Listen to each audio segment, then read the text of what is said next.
The big focus this evening on India. Global Prime Minister Modi is in Poland. Remember, it's part of his visit later on to Ukraine. Prime Minister Modi's historic visit comes after the last PM was there was in 1979, which was Morarji Desai.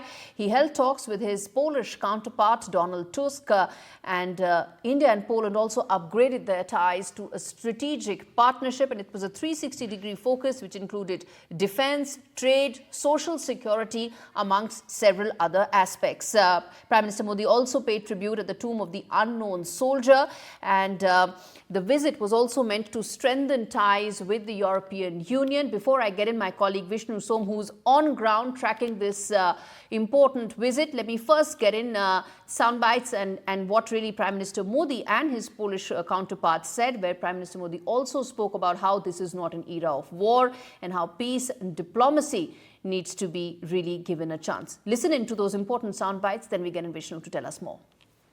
रक्षा के क्षेत्र में करीबी सहयोग हमारे गहरे आपसी विश्वास का प्रतीक है।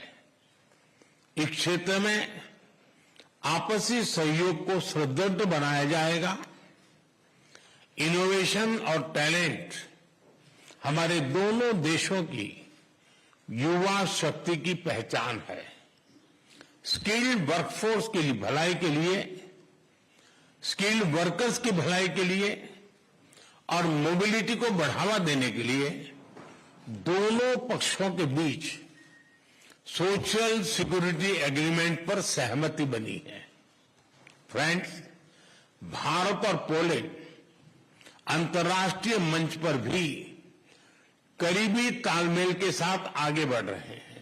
All right, Vishnu joins us live from Kyiv, where Prime Minister Modi will be headed next. Even as he made it very clear today, Vishnu, that it is not an era of war. He also spoke about how peace needs to be prioritized through diplomacy. Take us through what can we expect when he lands in Ukraine, and also the key highlights of his visit today in Poland.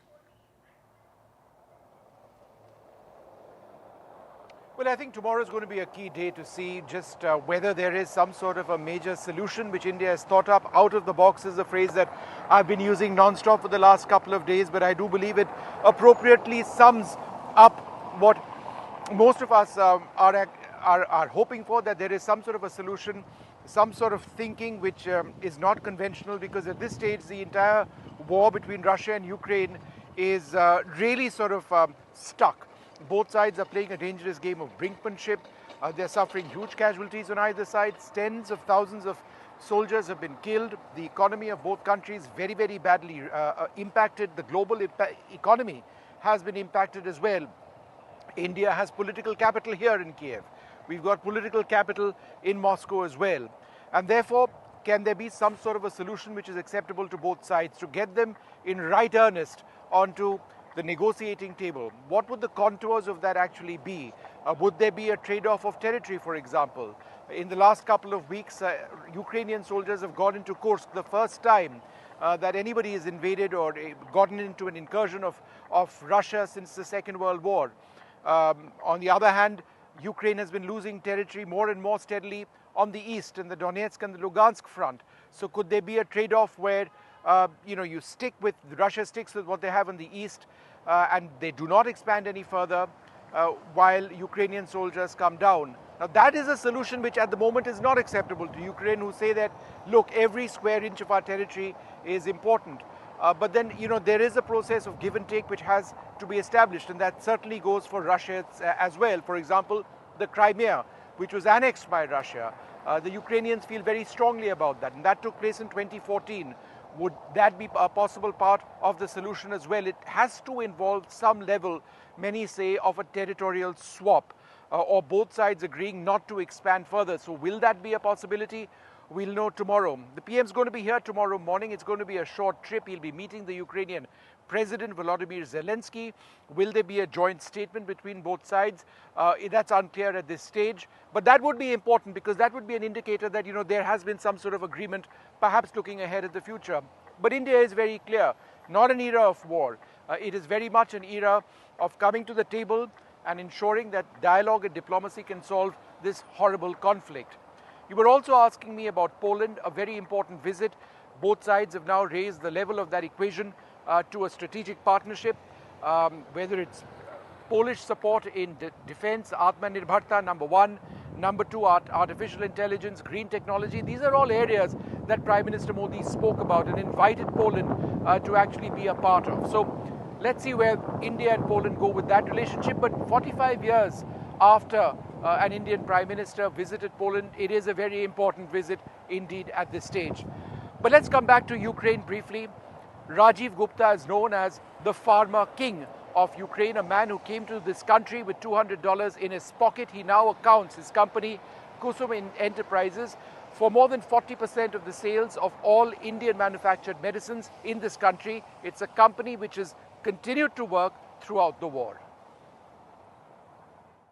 It's one of the most incredible examples of Indian entrepreneurship anywhere perhaps in the world. More than 3 decades back, a young Indian, Rajiv Gupta, came to Ukraine with what about a couple of $100 in his pocket. He now runs one of the largest pharmaceutical companies in this country. 40% of all Indian pharmaceuticals sold in Ukraine come from Kusum Enterprises, from Kusum Pharma, and he joins us over here. $200 is all that you came with, right? Yeah, that was a big money for that time. It's still big money now, but that said, you now employ 1,000-odd people in this country, and you continue to operate despite the war. How difficult has it been? It was a bit difficult initially, but if you see the courage of local people, you feel like, no, you can continue. Why not? And you employ how many people over here? 1,100. We've seen the Indian community over here, by which I mean students, of course, leave en masse a couple of years back. You helped out in that process. There's a small Indian community in Kyiv as well, right? Did they all stay behind or have they all gone back? I think maybe up to 10 families left behind it. And how many families were there earlier? More than 500 people. Yeah. But currently, I think maybe up to 20 people are living in Ukraine. It's a bit, you have to get used to sirens, air attacks, alerts, What does that feel like? Because I'm coming over here after 2 years, and the first thing I heard as we drove into, as our train came into Kyiv, was an air raid siren. The train stopped for a few moments, then carried on going. And then I heard it again today. And I remember what it was like 2 years back. That's not changed. It's become worse in a sense. You're getting used to this. Like Vishnu, if you start from the yesterday evening till now, 69 drone attacks was taking place. Kyiv is a bit safer city. I think one of the most safest city as far as warfare is concerned. We have our Prime Minister coming into Ukraine as well. Do you believe some out-of-the-box solutions are welcome, are important? Are you hopeful of something like that happening? Let's hope for the best. I cannot say anything, about this. This is really difficult time, Yeah. So let's hope that something will come out of this visit. Right. It's been wonderful speaking to you. Thank you so much indeed. There you have it, Rajiv Gupta, an entrepreneur over here for so many decades, doing incredible work in the pharma industry. These medicines go to save lives at a time when routes into and out of Ukraine are so very difficult, even within the country, to ensure that basic medicines reach the right people.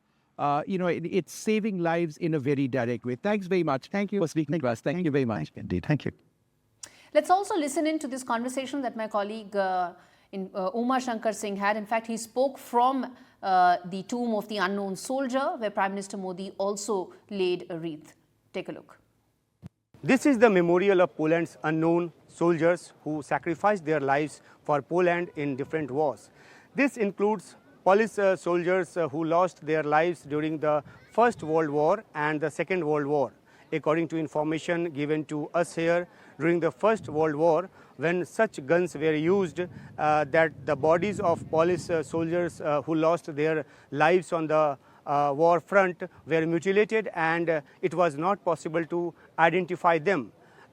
Their identity and names could not be known. That's why this memorial has been named as Memorial of Unknown Soldiers. Here, the eternal fire remains lit 24 hours a day, This is a very similar memorial like we were having at Amar Jawan Jyoti at India Gate in New Delhi, and the National War Memorial built after that. Guards are always posted here, which changes every hour's time. This memorial is actually a symbol of Poland's military resolve. Poland had to go through many battles for its independence and had to face the powerful armies of Germany and Soviet Union. Facing many challenges, Poland gradually ensured its independence. This place is not only a military memorial, but also a symbol of Poland's national identity. Prime Minister Narendra Modi reaching here during his visit to Poland and honoring these unnamed soldiers of Poland on behalf of India shows how India has been stood shoulder to shoulder with Poland. Be it the Battle of Monte Cassino, in which Indian soldiers also contributed, or the battle in which the Polish army fought on its own, suffered martyrdom of thousands of soldiers and strengthened itself as a nation. Paying tribute to a very important monument of the wars and the barbarities imposed on the Poland shows that India not only remembers the bloody history of Poland, but also how to build a common path to future with the memories of the entire history. This is a message for that too.